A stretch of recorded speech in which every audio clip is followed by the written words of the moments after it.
आज खाना रसोई में मिलेगा। हे भगवान, कितनी गर्मी है। ऐसा लग रहा है जैसे कि किसी ने भट्टी में डाला हो। इस 50 डिग्री की गर्मी में वैसे खाना बनाने से जोखिम भरा कोई काम नहीं होगा शायद। बस ये आखिर की रोटी भी बन जाए तो फिर मैं फ्री हो जाऊंगी। अदिति ऐसे ही खुद से ही बोलते हुए खाना बना रही थी। अदिति सुचित्रा की बहू थी और सुचित्रा एक मिडिल क्लास औरत थी। सब कुछ अदिति के परिवार में ठीक ही चल रहा था, लेकिन अब गर्मियों में अदिति को रसोई में काफी गर्मी लगने लगी थी। उसने जल्दी जल्दी से खाना बनाया और फिर अदिति उसे सभी के लिए टेबल पर लगाने लगी। लो कर लो बात, मैंने इतनी गर्मी में खड़े होकर खाना बनाया और कोई भी टेबल के पास दिखाई नहीं दे रहा जिसको भूख लगी हो। माँ, बाबा, श्रुति, रोहन जी, सभी आ जाइए, खाना तैयार है। इन्हें अभी आवाज लगानी पड़ेगी, तब ये सभी उठकर आएंगे जब खाना लग जाएगा। बेचारी अदिति ऐसे बोलकर सभी के लिए खाना लगाने लगी। उसने एक एक कर सभी चीजें खाने के टेबल पर रख दी, लेकिन कोई भी खाना खाने को नहीं आया। लो कर लो बात, कितने जिद्दी लोग हैं। मैं सभी को बुला रही हूँ लेकिन किसी पर कोई फर्क ही नहीं पड़ रहा। अरे माँ जी, बाबा जी, आ जाइए, खाना ठंडा हो रहा है। अरे बहू, आज गर्मी बहुत है, मेरा दिल नहीं कर रहा नीचे आकर खाना खाने का। एक काम कर, तू मुझे और अपने बाबा को यहीं कमरे में ही खाना दे दे। क्या? अच्छा ठीक है, मैं देती हूँ। अदिति ऐसे बोलकर अपनी सास के लिए ऊपर ही खाना लेकर जाने लगी। उसने पहले सभी चीजों को ट्रे में रखा और एक एक चीज अपनी सास के कमरे में पहुंचा दी। अभी वो बस सुचित्रा को खाना देकर कमरे से निकल ही रही थी कि उसे अपनी ननद दिखाई दे गई। भाभी, अच्छा हुआ जो आप यहीं मिल गई। मेरा ना नीचे आकर खाना खाने का मन नहीं है, तो मुझे तो आप कमरे में ही लाकर दे दो। किस लिए? बस ऐसे ही। अच्छा ठीक है, तो फिर बताओ कि तुम क्या खाओगी? जो भी आपने बनाया मुझे सब खाना है। श्रुति की बात को सुनकर अदिति को थोड़ा सा गुस्सा आया, लेकिन उसने उसे भी उसके कमरे में ही खाना दे दिया। ऐसे ही खाना देने के बाद अदिति गुस्से में अपने कमरे में पहुंची, जहां उसने देखा कि आराम से उसका पति लेटे हुए मोबाइल चला रहा था। क्यों जी, आपको आवाज नहीं आ रही है मेरी? मैं कब से खाना खाने के लिए आवाज दिए जा रही हूँ। एक तो मैंने इतनी गर्मी में खड़े होकर आप सभी के लिए खाना बना दिया, ऊपर से आपको उसे खाने में भी टैक्स लग रहा है क्या? हे भगवान, अदिति चुप हो जाओ, शांत हो जाओ यार। सॉरी, मैंने तुम्हारी आवाज को सुना नहीं था क्योंकि मेरे कानों में ईयरबड्स लगे हुए थे। चलो अब हम चलकर खाना खाते हैं। अरे ये क्या, नीचे तो कोई नहीं है। हाँ नहीं है, क्योंकि सभी को खाना अपने कमरों में ही खाना था। अच्छा तो ठीक है, तुम भी खाना ऊपर ही ले आओ, हम दोनों अपने कमरे में खा लेंगे। अदिति को रोहन की बात को सुनकर काफी गुस्सा आ गया, लेकिन वो कुछ भी नहीं बोली और वो खाना नीचे से ऊपर ही ले आई। इस बीच खाना खाते हुए उसे उसकी सास ने कभी कुछ मंगवाकर तो कभी ननद ने बर्तन वगैरह समेटने को आवाज लगाकर भी काफी तंग किया। अदिति इस सबसे इरिटेट हो गई थी, तो फिर वो खुद से ही बोली, ये क्या बात हुई? मेरे ससुराल वालों ने तो मुझे पागल समझा हुआ है शायद। पहले खाना बनवाया और फिर ना ढंग से मुझे खाने दिया, ना ही खुद ही खाने को नीचे आए। हाँ, मुझे बहुत गुस्सा आ रहा है। एक काम करती हूँ, शाम की सब्जी के बहाने से बाहर चली जाती हूँ। कम से कम इस जगह से कुछ देर को अलग रहूंगी तो मूड तो अच्छा हो जाएगा। अदिति बर्तन साफ करने के बाद शाम की सब्जी खरीदने बाजार आ गई। अरे बहन सुनो जरा, साइड होना। अरे रोशनी, तू? अदिति, तुझे कितने दिनों के बाद देखा। और बता कैसी है तू? बस क्या ही बताऊं कि कैसी हूँ। क्या हुआ, क्या बात है? तेरा मुंह क्यों उतरा हुआ है? है कोई बात? अच्छा हुआ जो तू मुझे मिल गई। अगर तुझ पर टाइम हो तो मेरे साथ कुछ देर को पार्क चलना, मैं तुझसे वहां थोड़ी सी बात करूंगी। ऑफ कोर्स, तेरे लिए तो मेरे पास टाइम ही टाइम है। चल आराम से पार्क में बैठकर आइसक्रीम खाते हुए बात करते हैं। रोशनी ऐसे बोलकर अदिति को पार्क में ले गई, जहां अदिति ने रोशनी से अपनी परेशानी को शेयर किया। तेरे ससुराल वाले तो ज्यादती कर रहे हैं। ठीक है, अगर वो तेरी तरफ को नहीं सोचते तो तू भी मत सोच, तू भी जैसे को तैसा कर दे। कैसे? मतलब कि अगर वो लोग खाना खाने नहीं आते या तुझ पर अपना हुक्म ज्यादा चलाते हैं तो तू भी उन्हें खाना मत दे। अगर कोई खाना मांगे तो उसे रसोई में ही खाना खिलवा, तब देख कैसे उनकी अकल ठिकाने पर आती है। रोशनी की बात अदिति को समझ आ गई। कुछ देर रोशनी से बात करके अदिति शाम के खाने का सामान लेकर अपने घर आ गई और शाम का खाना बनाने लगी। क्या मुझे अपने घर वालों के साथ वो करना चाहिए जो रोशनी ने बोला? शायद वो सब थोड़ा सा ज्यादा हो जाएगा, मैं ऐसा नहीं करूंगी। अदिति को अपने परिवार को सबक सिखाना अजीब लग रहा था। उसने जैसे रोशनी ने बोला वैसा नहीं किया। ऐसे ही कुछ दिन और बीते। हर रोज अदिति के ससुराल वाले उसे खाने को लेकर परेशान कर देते थे। ऐसे ही आज के दिन जब अदिति खाना बना रही थी तो उसके मोहल्ले में बर्फ का गोला बेचने वाला आया। अरे वाह, बर्फ का गोला, मुझे भी खाना है। अदिति देख तो जरा, बर्फ के गोले वाला आया है, जा जाकर बर्फ का गोला खरीद ला, श्रुति का खाने का दिल कर रहा है। माँ जी, मैं खाना बना रही हूँ, यहाँ से हट नहीं सकती। श्रुति तो टीवी देख रही है, उसे बोल दो, वही ले आएगी। अदिति मना करने लगी, लेकिन सुचित्रा ने उसकी बात को नहीं समझा और उसे बाहर बर्फ का गोला लेने को भेज दिया। अदिति को खाना बनाते बनाते बर्फ का गोला खरीदने जाना पड़ा और धूप में खड़े होकर उसे वो लेकर आई, लेकिन अब पानी सर से ऊपर जा चुका था। बस अब बहुत हो गया। मैं इन लोगों के बारे में कितना सोचती हूँ, लेकिन हकीकत में इन लोगों को मेरी जरा सी भी परवाह नहीं है। अब मैं और ये सब नहीं झेलूंगी, अब जैसे को तैसा मिलेगा। अदिति ने अब अपने परिवार को सबक सिखाने की ठान ली। जब अदिति का खाना बन गया और दोपहर में उसका ससुर और पति खाना खाने भी आ गए, तब अदिति रसोई से निकल कर आई और आराम से सोफे पर बैठ गई। यहाँ क्यों बैठ गई है? खाना नहीं बनाना है तुझे? खाना वो तो बन गया माँ जी। बन गया है? यूं जाकर उसे टेबल पर लगा। यहाँ क्यों मंडरा रही है? टेबल पर? बिल्कुल भी नहीं माँ जी, आज खाना रसोई में ही मिलेगा। जिसको खाना हो आ जाओ। क्यों क्यों मिलेगा रसोई में खाना? बस कोई तो वजह है इसके पीछे भी। अब ज्यादा मुझसे बहस ना करें, खाना रसोई में ही मिलेगा, आकर खा लीजिए। अदिति की बात के आगे अब सुचित्रा की नहीं चल पाई। अदिति ने रसोई में ही एक कपड़ा बिछाया जिस पर उसने खाना लगाया और पूरा परिवार रसोई में ही खाने को बैठ गया। माम रसोई में क्यों खाना खा रहे हैं? ना यहाँ कोई पंखा है ना कूलर, यहाँ तो हालत खराब हो रखी है। क्या पता यही लेकर आई है रसोई में खाना खिलवाने को। सभी की हालत रसोई में काफी खराब थी, लेकिन अदिति ने किसी पर भी ध्यान नहीं दिया। ऐसे ही दोपहर की तरह उसने शाम का खाना भी सभी को रसोई में ही खिलवाया। अरे भाई क्या बात है, आज दोपहर में भी खाना यही ही खाया था और शाम में भी यही खा रहे हैं। सब कुछ खैर तो है। जाओ माँ, मुझे नहीं खाना है यहाँ पर खाना। न खाना हलक से उतरता है, ना मुंह में डालने को ही दिल करता है। मैं तो जा रही हूँ। श्रुति ऐसे बोलकर चली गई और उसने खाना नहीं खाया, लेकिन अदिति ने उसे उसके कमरे में खाना भी नहीं दिया। ऐसे ही समय बीता। अदिति अब 2-4 दिनों से सभी को रसोई में ही खाना खिलवा रही थी। आज भी उसने रसोई में ही खाना लगा दिया था कि आज सुचित्रा भड़क कर बोली, क्या अदिति रोज का मजाक बनाया हुआ है? रोज रोज यहाँ रसोई में ही खाना लगाने को आ जाती है। क्यों खिलवा रही है ऐसी गर्मी में हम सभी को खाना? कौन सी दुश्मनी निकाल रही है? बोल, आज जो हो जाए हम लोग यहाँ खाना नहीं खाएंगे। माँ जी, बस इतने से दिनों में आप इस गर्मी से घबरा गई? मेरी आप सभी को यहाँ खाना खिलवाने की वजह थी। अब तो आपको गर्मी लग रही है, लेकिन जब मैं यहाँ खाना बनाती हूँ तो क्या उस वक्त मुझे गर्मी नहीं लगती? बोलिए माँ जी। और आप सभी, आपने तो मुझे रोबोट समझा हुआ है शायद, जिसको जैसे जहाँ बोलो वो वहाँ चला जाए। मैं खाना बनाती हूँ, उसके बाद आप सबके खाने की मिन्नतें करती हूँ और फिर भी आपको यहाँ आकर खाने में भी दिक्कत होती है। या तो आप अपने कमरे में खाना मांगते हो या फिर मुझसे कुछ और ही बनाने को बोलते हो। क्या मुझे गर्मी नहीं लगती है? बोलिए। मैंने ये इसीलिए किया था कि आपको मेरी मेहनत का एहसास अगर हो गया है तो फिर मैं आपको यहाँ खाना नहीं खिलाऊंगी।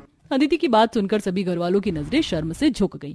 अब उन्हें एहसास हो रहा था कि उनकी बहू ने कितना ज्यादा परेशान होकर एक कदम उठाया था। उस दिन के बाद फिर कभी किसी ने भी अदिति को परेशान नहीं किया। अगर वो खाना बना रही होती थी तो कोई उसे कोई दूसरा काम नहीं बताता था। और अब सभी टेबल पर आकर ही खाना खाते थे और अब सब कुछ सही हो चुका था। माँ जी करिश्मा, तुम्हें पता है मेरा मायका बिल्कुल नदी किनारे है और इतनी साफ नदी है ना वहाँ की कि क्या बताऊं। बड़ा अच्छा नजारा है वहाँ तो। जेठानी जी, मैंने सुना है आपका मायका भी तालाब के पास है। तालाब तो बहुत गंदा होता है। वहाँ कभी आपके घर में सांप तो नहीं आए? हाँ, मेरा घर तालाब के पास है, पर ऐसा कभी कुछ नहीं हुआ। Thank God. मैं तो डर ही गई थी। तालाब के पानी में तो सांप, कीड़े, मेढक, पता नहीं क्या क्या रहते हैं। क्योंकि निकिता गरीब परिवार से थी और उसका घर तालाब के पास था, इसीलिए पूजा उसका मजाक बनाती है। कुछ देर में दोनों देवरानी जेठानी अपने अपने पति के साथ अपने अपने मायके पग फेरे की रस्म के लिए जाती हैं। उफ, कितनी गर्मी है। बस मैं एक बार जल्दी से अपने मायके पहुंचूं, फिर तुम्हें दिखाती हूँ मेरा घर नदी किनारे कितना अच्छा लगता है। हाँ पता है, शादी में नदी पार करके ही आया था बारात लेकर। कुछ देर में दिवाकर पूजा के साथ नदी के पास पहुंचता है, जहां वो दोनों नाव में बैठकर नदी पार करते हैं। और कुछ ही देर में पूजा अपने नदी किनारे अमीर मायके पहुंच जाती है। तो वहीं निकिता भी अपने पति अंकित के साथ अपने मायके पहुंचती है और वो पहले कूलर चालू करती है। माँ, मैंने कूलर चला दिया है और तालाब की बहुत गंदी बदबू आ रही है। मछुआरे मछलियाँ पकड़ रहे हैं। अंकित को बदबू बर्दाश्त नहीं है। तुम सारे खिड़की दरवाजे बंद कर दो। हाँ बेटा, मैं अभी सब बंद कर देती हूँ और अभी बाथरूम में 3-4 बाल्टी पानी भर के रख देती हूँ कुएं से। इतना बोलकर आशा घर की सभी खिड़की दरवाजे बंद कर देती है और पानी लेने के लिए कुएं पर चली जाती है। कुछ देर बाद आती है और सब खाना खाते हैं। माँ, आप खाना तो सच में बहुत अच्छा बनाती है, पर गर्मी ज्यादा हो रही है, आप थोड़ा दरवाजा खोल देंगी? अंकित जी, रहने दीजिए। 2 दिन पहले बारिश हुई थी, तालाब का पानी भर गया और आपने तो देखा ये तालाब कितना गंदा है। मुझे डर है कहीं कोई कीड़ा या सांप घर में ना आ जाए। निकिता, लगता है तुमने अपनी अमीर देवरानी की बातों को दिल पर ले लिया। माँ, आप दरवाजे पर खिड़की खोल दीजिए। अंकित के कहने पर आशा घर के सभी खिड़की दरवाजे खोल देती है और अंकित कुछ समय के लिए घर से बाहर जाकर अकेला तालाब के पास खड़ा हो जाता है, जहां वो कुछ मछुआरों को मछलियां पकड़ते देखता है। तो वहीं कुछ आदमी अपने गाय भैंस को नहला रहे होते हैं। अरे बेटा, तुम तो आशा बहन के दामाद लग रहे हो, यहाँ क्यों खड़े हो? ये तालाब का पानी अच्छा नहीं है। हाँ, मैं जानता हूँ, लेकिन इस तालाब के पानी से मुझे क्या दिक्कत हो सकती है? मैं तो बस आराम से खड़ा होकर ये देख रहा हूँ। मुझे काफी शांति जो मिल रही है और मुझे बहुत अच्छा लग रहा है इस तरह मछुआरों को मछलियां पकड़ते हुए देखकर, और आप लोगों को गाय भैंसों को नहलाते हुए। अंकित को देख आशा और निकिता की सारी परेशानियां खत्म हो जाती हैं। तो वहीं दूसरी ओर खुद पूजा कमरे की खिड़कियां खोलती है और अपने पति को नदी दिखाती है। देख रहे हो हमारे यहाँ की नदी, तुम किसी भी कमरे में चले जाओ ये नजारा तुम्हें देखने को मिलेगा। पूजा, तुम इतना अच्छा नजारा मुझे दिखा रही हो तो नदी के पास भी ले चलो, देखो बच्चे भी खेल रहे हैं वहां। दिवाकर के कहने पर पूजा अपने पति के साथ नदी के पास आती है, जहां वे दोनों काफी देर तक बैठते हैं। देखते ही देखते रात हो जाती है और अमीर पूजा अपने पूरे परिवार के साथ खाना खाकर नदी किनारे आती है, जहां वो लोग आइसक्रीम खरीदते हैं और नदी के ही पास टहलने लगते हैं, जहां अच्छी हवा भी चलती है। दामाद जी, कितना अच्छा रहता अगर आप कुछ दिन यहाँ रहते, तब आपको पता चलता नदी किनारे घर होने के कितने फायदे होते हैं। अब यहाँ से जब आप रात को घर जाओगे सोने, देखना कितनी अच्छी नींद आएगी और गर्मी का तो एहसास ही नहीं होगा। सही कह रही है माँ आप। इस तरह जहाँ एक तरफ अमीर पूजा अपने पति और परिवार के साथ नदी में मजे ले रही होती है, तो वहीं रात को जब पूरा परिवार खाना खाने के बाद सो रहा होता है तो वो लोग मच्छरों से परेशान हो जाते हैं। ये कितनी गर्मी लग रही है और मच्छर भी काट रहे हैं। हाँ दामाद जी, घर के बाहर ही तालाब है ना, इसीलिए रात को मच्छर काटते हैं। आप खिड़की बंद कर दीजिए और मच्छरदानी में सो जाइए। मैं आपके बिस्तर की तरफ अगरबत्ती जला देती हूँ, मच्छर नहीं काटेंगे। घर के बाहर तालाब होने की वजह से काफी सारे मच्छर होते हैं, जिस वजह से अंकित को सोने में दिक्कत होती है। और अब आशा खिड़की दरवाजे बंद कर देती है और अगली सुबह जब पूरा परिवार उठता है तो वो देखता है कि पीने का पानी खत्म हो चुका है। माँ, घर में तो पानी ही नहीं है। हाँ निकिता, मैं बस पानी ही लेने जा रही हूँ। माँ मैं भी चलती, तुम अकेले क्या करोगी? क्योंकि घर के बाहर तालाब था और आसपास में कोई नदी भी नहीं थी, इसलिए बेचारी निकिता अपनी माँ के साथ दूर कुएं पर जाती है और वहां से कुछ बाल्टी में पानी लेकर आती है। और वहीं दूसरी ओर घर के बाहर ही नदी होने की वजह से सुमित्रा ने अपने घर में फिल्टर लगा रखा था, जो नदी का पानी फिल्टर करता था। अच्छा, ये है फिल्टर। इस फिल्टर की मदद से नदी का पानी आप लोग पी जाते हैं। वैसे नदी का पानी तो मीठा होता है, फिर फिल्टर करने की क्या जरूरत है? बेटा, नदी का पानी कितना ही मीठा क्यों ना हो, पर कई बार उसमें लोग नहाने भी जाते हैं। मन नहीं मानता, इसीलिए फिल्टर लगाना तो बहुत जरूरी है। नदी होने के फायदे हैं तो कुछ नुकसान भी होते हैं। इतना बोलकर सुमित्रा दिवाकर को फिल्टर से पीने का पानी देती है। देखते ही देखते कुछ समय बीत जाता है और नदी में चलती नाव देखकर दिवाकर का नाव में बैठने का दिल करता है और वो पूजा के साथ बोटिंग करने के लिए चला जाता है। तो वहीं अंकित देखता है कि कुछ किसान तालाब के पानी से खेत की जुताई कर रहे हैं। ये देखो निकिता, तुम हमेशा दुखी रहती हो ना कि तालाब के पास तुम्हारा घर है, जिस वजह से तुम्हें काफी दिक्कतें होती हैं। पर कई बार तालाब का पानी गरीबों के लिए जरूरी भी होता है। अगर आज तालाब ना होता तो क्या किसान इस तरह अपनी खेती की जुताई कर पाते? क्या मछली पकड़ने वाले मछली पकड़ पाते? आप सही कह रहे हैं। अब अंदर चलिए, माँ पापा हमें लेने के लिए आते ही होंगे। अंकित की बात को सुनकर अब निकिता की भी नजरिया बदल जाता है और वो घर में जाती है। कुछ देर में शोभा और विनोद अपनी अमीर बहू के घर आते हैं। बहू, मैं तो पहली बार आई हूँ तुम्हारे मायके और नाव से नदी पार करके मजा ही आ गया। कितना अच्छा नजारा है यहाँ का, पर इस नदी की लहरें बड़ी तेज हैं। मैं तो कहती हूँ दूर ही रहना अपनी नदी से। अच्छा समधन जी, अब हमें इजाजत दीजिए ताकि हम अपनी बहू को यहाँ से ले जा सके। विनोद और शोभा एक ही दिन अपनी दोनों बहुओं को ले जाना चाहते थे, इसलिए पूजा और अंकित के साथ नाव में बैठकर नदी पार करते हैं और कुछ ही देर में गाड़ी से निकिता के घर पहुंच जाते हैं। जहां उसके घर के बाहर ही तालाब देखकर पूजा का मुंह बन जाता है। निकिता के गरीब मायके वालों का मजाक बनाती है। यहाँ तो दूर दूर तक कोई नदी नहीं है, आपके घर के पास तालाब है जहाँ लोग कूड़ा और गंदा पानी फेंकते और इसी में गाय भैंस को नहलाते। कितनी बदबू आ रही है, सही कहा था मैंने, पता नहीं कैसे आप लोग यहाँ रहते हैं। बहू जरा सोच समझ कर बोलो, ये तुम्हारी जेठानी का मायका है। कोई बात नहीं पापा जी, पूजा को बोलने दीजिए, जिसकी जितनी समझ होती है वो उतना ही बोलता है। निकिता की बात सुनकर पूजा का मुंह बन जाता है और वो लोग ना चाहते हुए भी निकिता के घर रुकते हैं और अगले ही सुबह पूरा परिवार अपने घर आ जाता है, जहां एक बार फिर पूजा अपने गरीब जेठानी का मजाक बनाती है। मैंने तो आपका घर और तालाब दोनों देख लिया, पर आप चिंता मत कीजिए, कुछ दिनों में मेरी माँ का जन्मदिन है। मैं सोच रही हूँ कि आपको अपने मायके ले जाऊं ताकि आप भी देख सको नदी किनारे घर होने का कितना फायदा होता है। पता नहीं आप और जेठ जी कैसे 2 दिन उस तालाब के पास रह गए।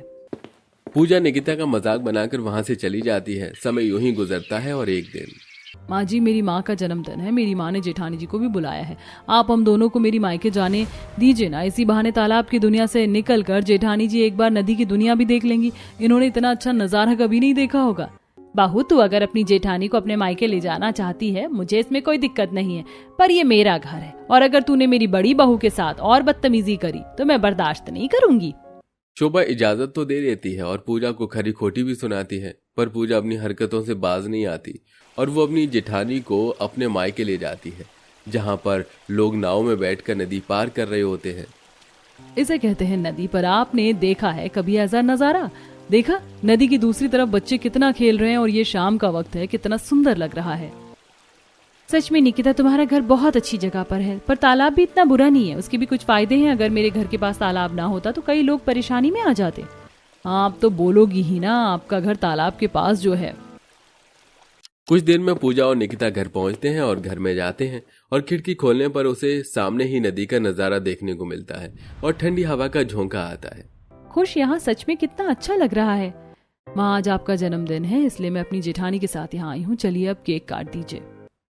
कुछ देर में पूजा अपने पूरे परिवार और जेठानी के साथ मिलकर केक और कुछ सामान नदी के पास ले जाती है और अच्छी सी डेकोरेशन करके नदी के किनारे ही अपनी माँ का केक कटवाती है।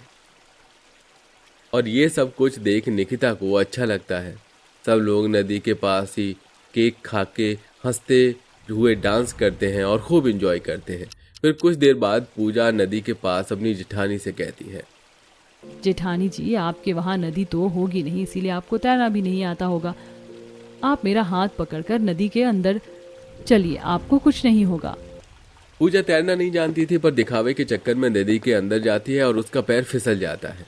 अब पूजा डूबने लगती है और निकिता को तैरना आता है, इसलिए देवरानी की वो जान बचाती है और ये सब देख उस दिन पूजा का घमंड टूट जाता है।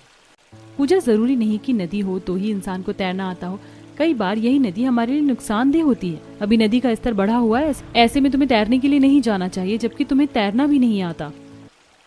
दीदी मैं तो बस आपको जलील करना चाहती थी, पर कभी भी आपने मुझे जलील नहीं किया और आज भी आपने मेरी जान बचाई, मुझे माफ कर दीजिए।